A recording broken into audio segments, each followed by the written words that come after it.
ರಾಜ್ಯದಲ್ಲಿ ವಿಪರೀತವಾಗಿ ಹೆಚ್ಚುತ್ತಾ ಇದೆ ಡೆಂಘಿ ಆರ್ಭಟ. ಮಾರಕ ಡೆಂಘಿಗೆ ಇಂದು 2 ಬಲಿ. ರಾಜ್ಯ ಸರ್ಕಾರದ ವಿರುದ್ಧ ಮುಗಿಬಿದ್ದ ಬಿಜೆಪಿ. ಡೆಂಘಿ ಝೀಕಾ ಜೊತೆಗೆ ಇಲಿಜ್ವರದ ಕಾಟ ಶುರು. ಹಾವೇರಿಯ ಬಾಲಕನಿಗೆ ಒಕ್ಕರಿಸಿದ ಇಲಿಜ್ವರ.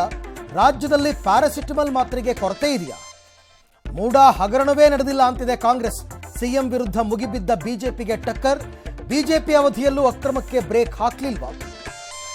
ಕೇಂದ್ರ ಅಕ್ಕಿ ಕೊಟ್ಟರೂ ಖರೀದಿಸ್ತಿಲ್ವಾ ರಾಜ್ಯ ಸರ್ಕಾರ? ಕೇಂದ್ರ ಮಂತ್ರಿ ಜೋಶಿ ಹೊಸ ಬಾಂಬ್. ಗ್ಯಾರಂಟಿಗಳಿಗೆ ದಲಿತ ಹಣ. ಮಹದೇವಪ್ಪ ಸಮರ್ಥನೆ. ರೇಣುಕಾಸ್ವಾಮಿ ಕೊಲೆ ಕೇಸ್ ತನಿಖೆ ಚುರುಕು. ಮ್ಯಾಚ್ ಆಯಿತು ಆರೋಪಿಗಳ ಫಿಂಗರ್ ಪ್ರಿಂಟ್. ಸಾಕ್ಷಿಗಳಾಗಿ ಮಾರ್ಪಟ್ಟ 3 ಆರೋಪಿಗಳು. ರಾಜ್ಯದ ಕರಾವಳಿಯಲ್ಲಿ ಮಳೆ, ಪ್ರವಾಹ, ಭೂಕುಸಿತ. ಗೋಕಾಕ್ ಫಾಲ್ಸ್ನಲ್ಲಿ ಪ್ರವಾಸಿಗರ ಹುಚ್ಚಾಟ. ಗೋವಾದಲ್ಲಿ ನದಿ ಉಕ್ಕೇರಿ ಪ್ರವಾಸಿಗರಿಗೆ ಸಂಕಷ್ಟ. ಹೊಳಲ್ಕೆರೆಯ ದೀಪಿಕಾ ಸಿಎ ಕನಸಿಗೆ ಪಬ್ಲಿಕ್ ಬೆಳಕು. ಚಾಮುಂಡಿ ಬೆಟ್ಟದಲ್ಲಿ ಪಾಸ್ ವ್ಯವಸ್ಥೆಗೆ ಬ್ರೇಕ್.